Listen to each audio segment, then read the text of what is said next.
Student, कैसे हैं आप लोग। उम्मीद करते हैं बढ़िया होंगे और ज़बरदस्त तरीके से आपकी तैयारी चल रही होगी। मैं रजत राजपूत स्वागत करता हूं आपका एक बार फिर से अपने परिवार आरआर कोचिंग क्लासेस में। तो स्टूडेंट्स, आज का टॉपिक है टॉपिक नंबर 2। टॉपिक है कूलॉम का नियम। बहुत बहुत इंपॉर्टेंट टॉपिक है बोर्ड की दृष्टि से। तो चलिए आइए 2 से 3 मिनट में सीखते हैं कूलॉम का नियम। ठीक है, बहुत ही सिंपल नियम है, बहुत ही साधारण नियम है। बस थोड़ा सा आपको 2-3 मिनट देखना है, आपको दिमाग में बिल्कुल फिट हो जाएगा। तो जल्दी से कॉपी और पेन लेकर बैठ जाइए। चलते हैं कूलॉम के नियम को। इससे पहले वाला जो हमारा टॉपिक था वो था आवेश के ऊपर। हमने ये पढ़ा था कि आवेश क्या होता है, आवेश किस प्रकार से। उसका अगर आपने वीडियो नहीं देखा है तो मैं डिस्क्रिप्शन में उसका लिंक डाल दूंगा, आप वहां जाके विजिट कर लीजिएगा। ओके, तो सबसे पहले तो हम आपको समझाते हैं कि मान लीजिए कि यहाँ पर हमारे पास 2 बिंदु आवेश हैं। ठीक है, एक बिंदु ए है और एक बी है। कोई वस्तु होगी, बिंदु है इस प्रकार से। इस पर आवेश है Q1 और इस पर आवेश है Q2 और ये एक दूसरे से कुछ दूरी, हमने वो दूरी ले ली है R। ये R दूरी पर एक दूसरे से स्थित है। तो जब ये 2 वस्तुएं हैं और ये प्रकृति का नियम भी वैसे भी है जिस प्रकार से न्यूटन ने ये बताया था गुरुत्वाकर्षण में कि हर एक वस्तु जो है एक दूसरे को अपनी ओर क्या करती है, आकर्षित करती है। कोई 2 ऑब्जेक्ट आप ले लीजिए, उन 2 ऑब्जेक्टों को आप जब रखेंगे तो वो एक दूसरे को आकर्षित कर रहे होंगे, क्योंकि वो एक वीक फोर्स होता है, एक कमजोर बल होता है, जिस वजह से हमें उसका अनुभव नहीं होता है। लेकिन ये जो है प्रबल बल है, तुम्हारा वैद्युत बल, इसलिए इसको हमको पता चलने लग जाता है कि यहाँ पर जो है ये Q1 आवेश है और एक ये Q2 आवेश है। अब एक ट्विस्ट और है यहाँ पर कि जो आवेश है वो उसकी प्रकृति आकर्षण भी हो सकती है और प्रतिकर्षण भी हो सकती है। ओके, हम ये जानते हैं। अगर नहीं जानते हैं तो आप ये जान लीजिए कि अगर मान लीजिए समान आवेश है, जैसे इधर भी प्लस और प्लस हैं, तो वो एक दूसरे को प्रतिकर्षित करेंगे।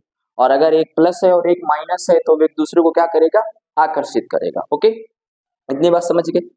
तो पहले तो हम यहाँ से परिभाषा को देखते हैं कि परिभाषा क्या है।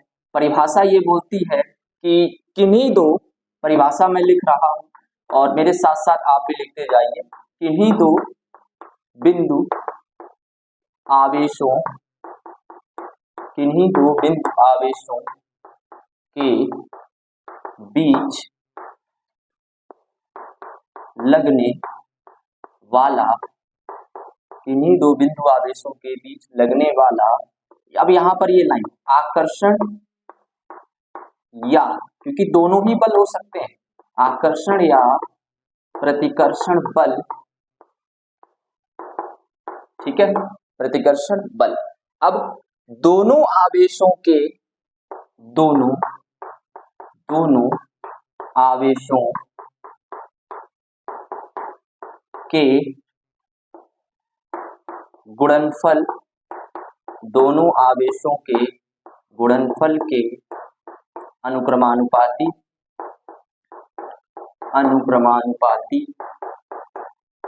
दोनों आवेशों के गुणनफल के अनुक्रमानुपाती तथा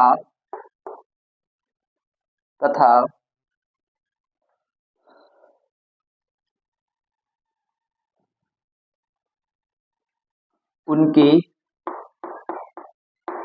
बीच की दूरी, उनके बीच की दूरी, कुछ दूरी है ना, उनके बीच की दूरी के वर्ग के व्युत्क्रमानुपाती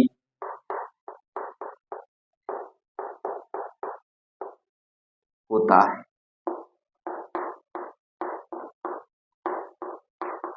सिंपल हो गया, ये हो गया तुम्हारा कूलॉम का नियम। किन्हीं 2 बिंदु आवेशों के बीच लगने वाला आकर्षण या प्रतिकर्षण बल दोनों आवेशों के गुणनफल के अनुक्रमानुपाती तथा उनके बीच की दूरी के वर्ग के कैसे होता है, व्युत्क्रमानुपाती होता है। अब इसको अगर हम मैथमेटिकल रूप में देखें तो हमने ये अभी जो डेफिनेशन लिखी है ना, इसी डेफिनेशन के थ्रू हम करेंगे। लगने वाला बल, बल कितना लग रहा है, F, वो जो है दोनों आवेशों के, ये आवेश पहला, ये दूसरा, ये गुणनफल के कैसे है, अनुक्रमानुपाती है। ओके, और उनके बीच की दूरी, दूरी कितनी है, R के वर्ग के अनुक्रमानुपाती तो अंश अंश में, व्युत्क्रमानुपाती तो एक अंश में एक हर। ओके, जब दोनों को हम मर्ज करेंगे, संयुक्त करेंगे, तो आएगा F is proportional Q1 Q2 बटे R स्क्वायर। अब ये है प्रिपोर्शनल का साइन, इसको हटाना पड़ता है क्योंकि ये नियतांक है, ये संबंध बताता है, और हमें जब कोई भी इक्वेशन चाहिए होती है तो वो इक्वल में होती है। तो हम जब जब उन्होंने निकाला होगा, इसका हटाया, तो एक स्थिरांक लिख कर आता है, वो स्थिरांक आता है 1/4 pi epsilon not Q1 Q2 upon R square. ठीक है, यहाँ पे इस चीज को देखिएगा, ये इंपॉर्टेंट चीज है। क्या है, मैं यहाँ इसकी वैल्यू लिखता हूँ, बीच में लिख दूं, इधर देखो, जहां 1/4 पाई एप्सिलॉन नॉट की वैल्यू होती है 9 गुणे 10 की पावर 9, फिक्स है। न्यूमेरिकल में ये आएगा अगर 1/4 पाई एप्सिलॉन नॉट, इस पूरे की जगह पे लिखना है 9 गुणे 10 की घात 9, और मात्रक होता है क्या, न्यूटन मीटर स्क्वायर प्रति कूलम्ब स्क्वायर।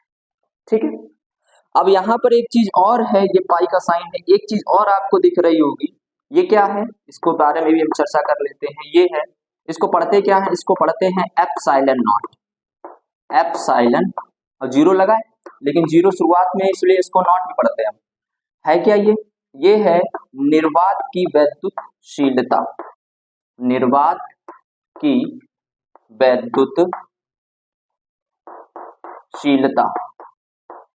तो भैया इसकी भी वैल्यू होती होगी, बिल्कुल, इसकी वैल्यू होती है 8.85 गुणे 10 की घात -12, और इसका जो मात्रक है उसको पलट दीजिए, कूलम्ब स्क्वायर प्रति न्यूटन मीटर स्क्वायर।